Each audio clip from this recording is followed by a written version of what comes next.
Class 7 lesson 7 এর Mowgli among the wolves Rudyard Kipling এর লেখা পড়াবো। দেখো কি বলছে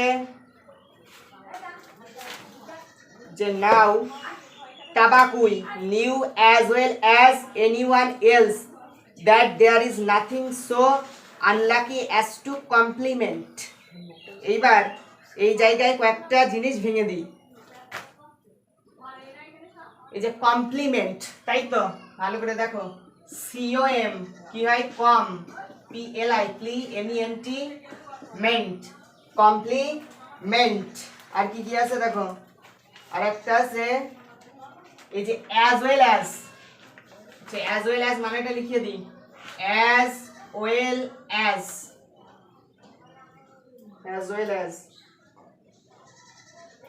কমপ্লিমেন্ট।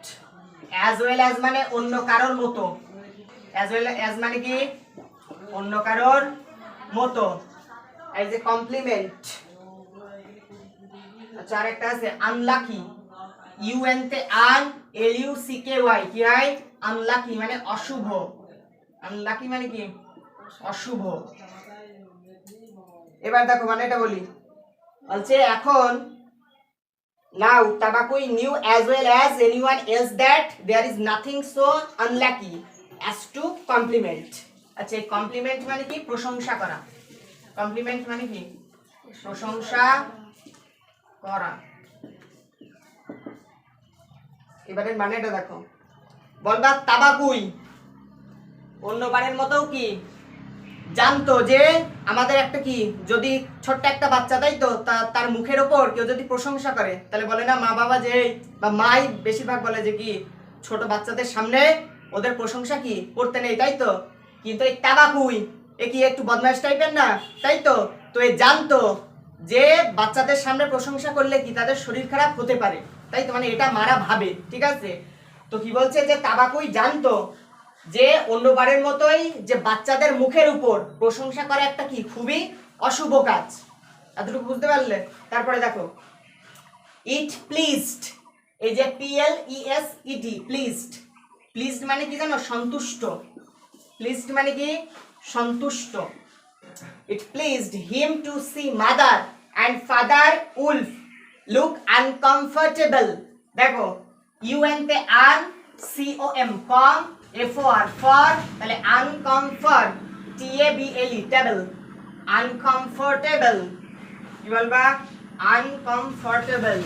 এর মানে কি কমফর্টেবল মানে কি আরামদায়ক, আর আনকমফর্টেবল মানে কি আরামদায়ক, আরামদায়ক না, তাই তো। আনকমফর্টেবল মানে আরামদায়ক না, ঠিক আছে। তো এর মানে কি যে বাবা এবং মা নেকড়েকে অস্বস্তি, আনকমফর্টেবল মানে আমরা অস্বস্তি বলতে পারি, কি বলবো অস্বস্তি। কমফর্টেবল মানে স্বস্তি বা আরাম, আর আনকমফর্টেবল মানে অস্বস্তি।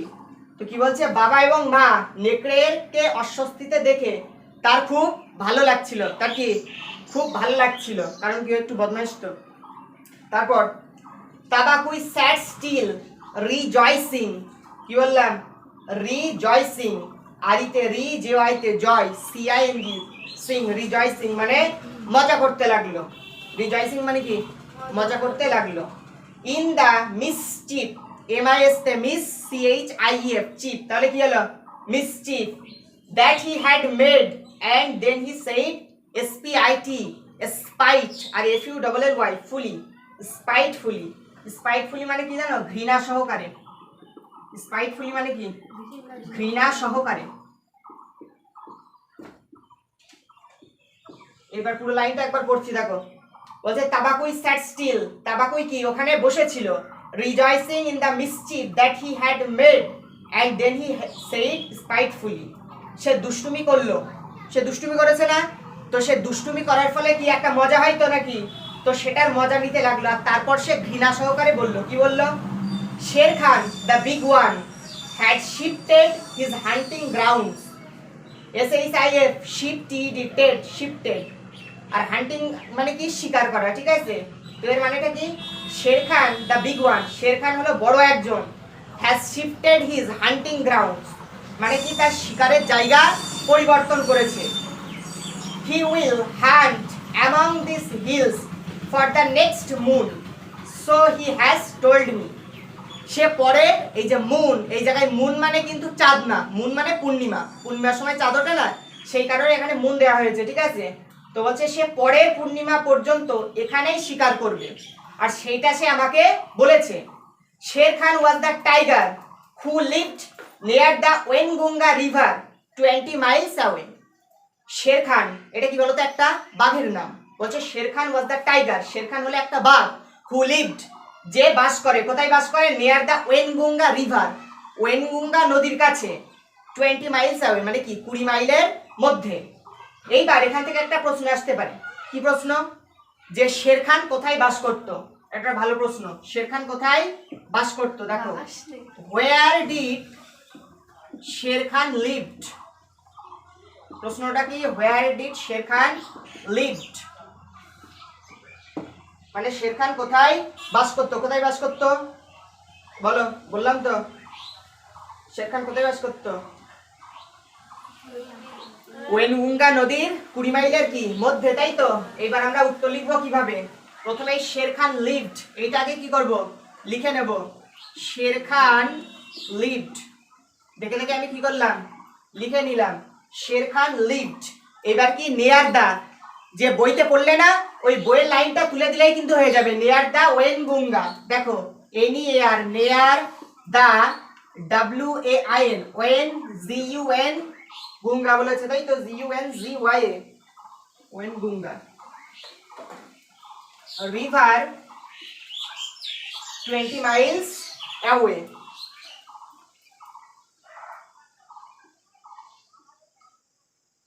মাইলস অ্যাওয়ে, এর মানেটা আরেকবার বলে দিই, যে শের খান কোথায় বাস করতো, শের খান লিভড, শের খান বাস করতো নেয়ার দ্য ওয়েনগঙ্গা রিভার, ওয়েনগঙ্গা নদীর কাছে, যেটা কি 20 মাইলস অ্যাওয়ে, 20 মাইল ধরে কি বিস্তৃত ছিল আর কি।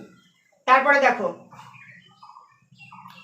হি হ্যাজ নো রাইট, এর মানে কি তার কোনো অধিকার নেই। এই রাইট মানে কি, রাইট মানে কিন্তু ঠিক না, এখানে রাইট মানে অধিকার, তার কোনো অধিকার নেই। ফাদার বিগান অ্যাংগ্রিলি, অ্যাংগ্রিলি মানে কি রেগে, বাবা নেকড়ে কি রেগে বললো, ঠিক আছে, যে তার কোনো অধিকারই নেই। অধিকারটা কি নেই, যে অন্য জায়গা থেকে আমাদের এই জায়গায় এসে স্বীকার করবে, এটা কি তার অধিকারই নেই।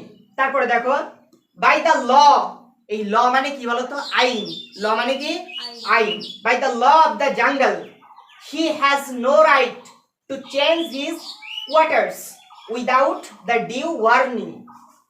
এই যে কোয়ার্টার্স, কোয়ার্টার্স মানে হলো সতর্ক বার্তা, কোয়ার্টার্স মানে কি সতর্ক বার্তা,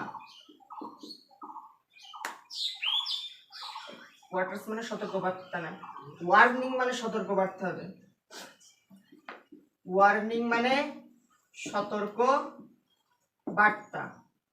আর কোয়ার্টার মানে এই ব্যাপারটা একটু বুঝিয়ে বলি, কোয়ার্টার মানে কি বলতো, এই যে এরকম BSF দের কি একটা ক্যাম্প থাকে, তাই তো, মানে ওরা নির্দিষ্ট জায়গায় ওই জায়গায় থাকে, তাই তো, এরকম পুলিশ স্টেশন আছে, তাই তো, ওইগুলো কি মানে থাকার আর কি জায়গা, কোয়ার্টার মানে কোয়ার্টার্স। তারপরে কোয়ার্টার্স উইদাউট ডিউ ওয়ার্নিং, এর মানে কি জঙ্গলের আইন অনুসারে, আমাদের যেরকম আইন আছে না, জঙ্গলেরও কি একটা আইন আছে, কি আইন, জঙ্গলের আইন অনুসারে তার শিকারের জায়গা পরিবর্তন করার কোনো অধিকার নেই, তার শিকারের কি জায়গা পরিবর্তন করার কোনো অধিকার নেই আগাম সতর্কবার্তা ছাড়া। মানে তার শিকার, দেখা গেলো বাঘ তো একটা জায়গায় আছে, কিন্তু তার শিকার করতে হয়তো কি প্রবলেম হচ্ছে, সমস্যা, হয়তো মানুষ তার মেরে ফেলে দিতে পারে, তাই তো, ওই টাইমে সেই বাঘটা কি করতে পারে, ওই জায়গা থেকে আরেক জায়গায় যেতে পারে, কারণ কি সে অসুবিধার কারণে তার জায়গা পরিবর্তন করেছে।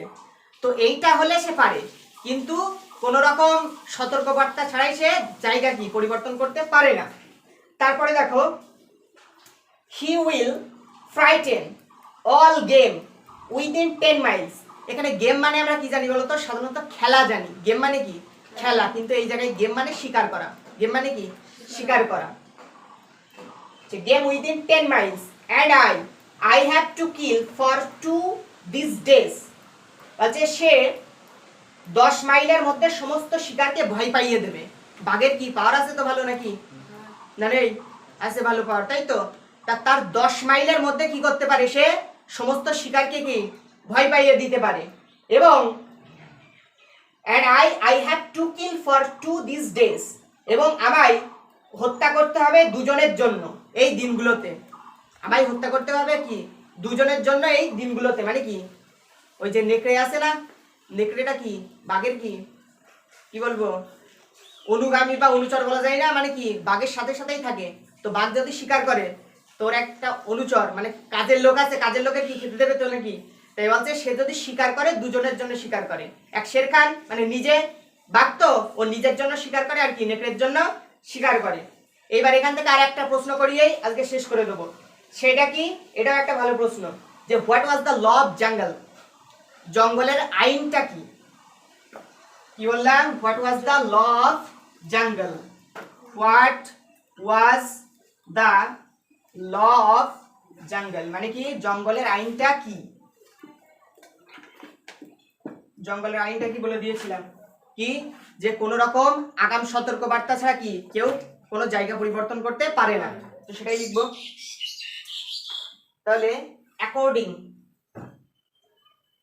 উত্তর লিখছি দেখো, অ্যাকর্ডিং, অ্যাকর্ডিং মানে কি জানো, মতে, মত অনুসারে। অ্যাকর্ডিং মানে কি মত অনুসারে বলতে পারো। অ্যাকর্ডিং টু দা, একটা টু বসাবো, তারপরে এই যে লেখা আছে না এই লেখাটা কি করব তুলে দিলাম, টু দা ল অফ জঙ্গল। এর পুরো মানেটা কি হলো, যে জঙ্গলের আইন অনুসারে, জঙ্গলের আইন অনুসারে। জঙ্গলের আইন অনুসারে কি ছিল, নো অ্যানিমাল ক্যান চেঞ্জ, কোনো প্রাণী কি করতে পারবে না, চেঞ্জ মানে কি পরিবর্তন, তাই তো। তাহলে নো অ্যানিমাল ক্যান চেঞ্জ, কোনো প্রাণী পরিবর্তন করতে পারবে না, কি করতে পারবে না, কোনো প্রাণী তার কি জায়গা পরিবর্তন করতে পারবে না। তাহলে no animal can change, no animal can change his quarters, his quarters without warning. Warning মানে কি বলেছিলাম, সতর্কবার্তা, তাই তো। কোয়ার্টার্স মানে কি সে যেই জায়গায় থাকে, তাই তো। তো সেই জায়গায় সে কি করতে পারবে না, পরিবর্তন করতে পারবে না। কোয়ার্টার্স উইদাউট ডিউ ওয়ার্নিং, এই জায়গায় ডিউ কথাটা লিখে দিলাম, ঠিক আছে, উইদাউট ডিউ ওয়ার্নিং মানে কি, আবার বলে দিচ্ছি, what was the law of jungle, জঙ্গলের আইনটা কি ছিল, according to the law of jungle, জঙ্গলের আইন অনুসারে no animal can change his quarters, তার বাসস্থান, এটা আমরা বাসস্থানও বলতে পারি, ঠিক আছে, বাসস্থান, তার বাসস্থান পরিবর্তন করতে পারবে না উইদাউট ডিউ ওয়ার্নিং, আগাম সতর্কবার্তা ছাড়া। আজকে এতটুকুই থাকলো, এর পরের দিন আবার পরের পাঠ পড়াবো।